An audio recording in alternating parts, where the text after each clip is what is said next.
country.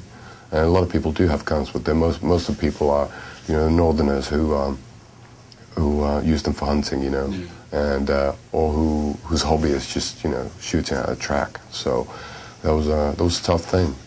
It's Oxford's Something About Death, a great book, by the way. There was a story about that happened during one of the depressions or whatever in England, and 16, 17 something, and there was a family with 3 kids, and they were struggling with money, and they heard their parents fighting about it. So the 3 kids, aged maybe 11, 9, and 4, they all hung themselves in the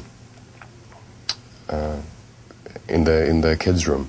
And what they wrote down was a note to their parents that we did it so we wouldn't be so many for you to take care of. The ultimate power is to denounce all power. That guy, for example, in Finland, he was apolitical, like everything, asexual, apolitical, anti-everything.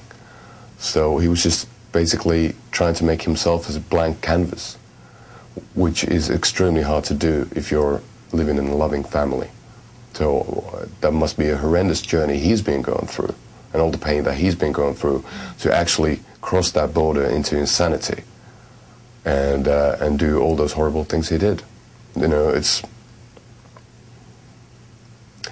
But also the good thing about humanity in general is the fact that terrible crises and terrible catastrophes, they do appear to have the impact on people, that people become closer to each other as they start valuing about life a bit more after that. And neighbors who hated them, hated each other previously, they can even hold hands occasionally. So it seems that a lot of people are so self-centered that it does take a catastrophe to all of a sudden for them to realize that there is life outside of themselves and outside of their families, and universal concerns, and a thing called universal compassion and love and hope. I've been a vegetarian for a long time. I was a vegetarian when I was a teenager for about 7 years, but then when touring, it became extremely hard. A place like Portugal or in Belgium, it's hard to get proper vegetarian food, and so I started eating fish again and chicken. Then I made a deal with my dear friend Lee Dorian from a band called Cathedral. Became a good friend, a couple of years back. He's really adamant vegetarian, and I just gave him like a birthday present. I said, yeah, okay, I'm going to be a vegetarian from now on. This has been the last year and a half. I'm nearly vegan, but I do, I'm like a vegan who eats chocolate. So I'm trying to avoid dairy products as well, and I'm nearly fruitarian as well. So I try to skip all the rice and bread and everything, but it's just I'm trying to find the right diet for myself to stay healthy on tour. It's very hard to, when you're traveling a lot, it's very hard to live on pizza for months and months on end. It's just, it doesn't work. So Lindo, he does fish, but no chicken, no red meat. Gas is an omnivore. He eats everything. So, he does a few asanas every now and then, but it's just it's a matter of also just to be able to sing, because when you sing, when you play gigs, you have to breathe through the tummy, and if you eat meat, digestion is so very slow that it's very you can't use all your capacity as a singer. So it's good to eat just a lot of greens, and that's what I do. It's not.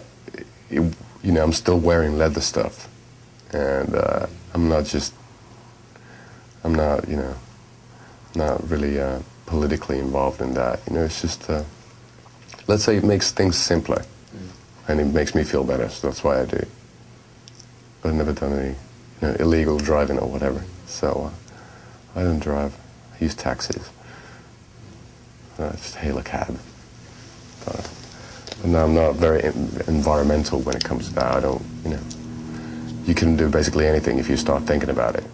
if you start thinking about all the stuff, you know, humanity is doing to the environment. It must be very hard for kids to learn who to trust and who not. But, you know, with all the information in the internet, and then just if you flick through different news channels, everybody's got a different take on the same story. It's like, who do you believe?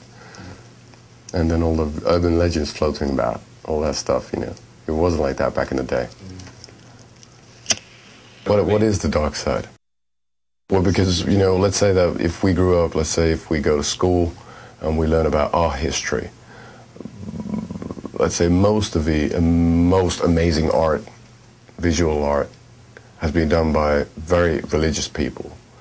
And most of that art is really, really dark. If you did think about Dante, for example, or John Milton, or a lot of those people, you know, they had a really strong relationship with God, and a very Christian God. And still they poured out all the Gothic imagery that all the anti-God people use nowadays, more or less. You know, I think it's just imagery, you know, anyway. You know, it's just word association, word games, you know. The word God means so different things to different people that it's nice to play around with them. You know, as they say in the Bible, isn't it? Or do they say that in the Bible? But they're always saying that the greatest trick of Satan is that, you know, he's wearing so many masks that people still do think that he doesn't, you know, exist. Maybe, you know, the God people are worshipping, you know, is the true evil. At least the Vatican is. You know, when a religion is based around money, then it's not. It doesn't have anything, you know, with anything to do with spirituality. That's why I say, you know, what did Jesus do in the temple back in the day? And at the end of the day, one of the main sins is, you know, the main deadly sins is hatred and aggression. What did Jesus do?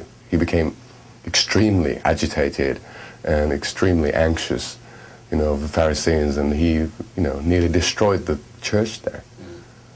And then he was crucified for his sins, I guess, and ours.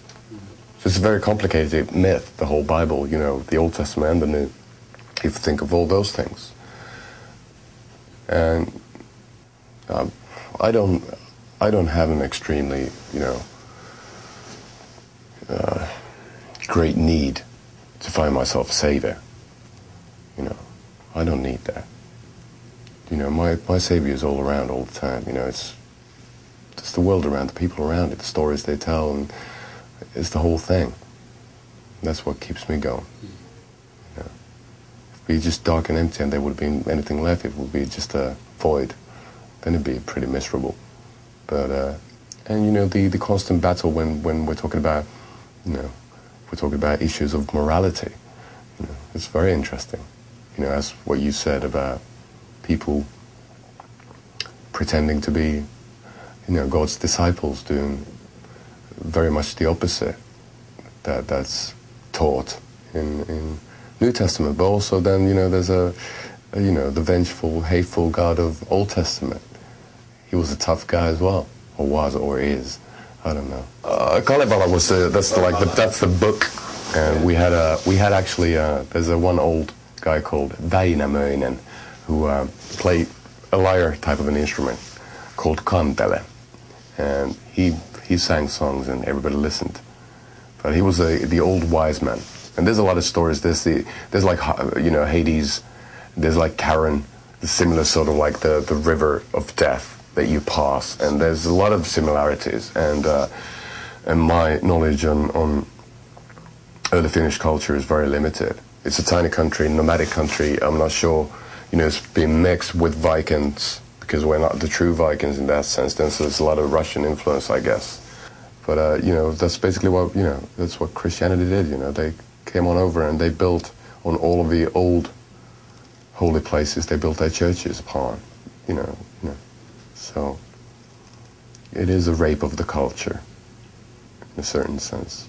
And, you know, imagine Pan, the great god Pan, that actually being Satan. Yeah. You know, and Santa Claus, joulupukki in Finnish, which means Christmas goat. You know, that started from a tradition of actually like guys knocking on the door like on Halloween, with wearing goat masks and just going in and ravaging the place. pillaging, raping, and looting kind of a thing. You know, just being the rock and rollers without the music. And so there's a lot of weird cultural things, especially when it comes to Christian world. You know, they took so many elements out of. But that's the thing for me. I don't fight against it. I find it fascinating how human mind and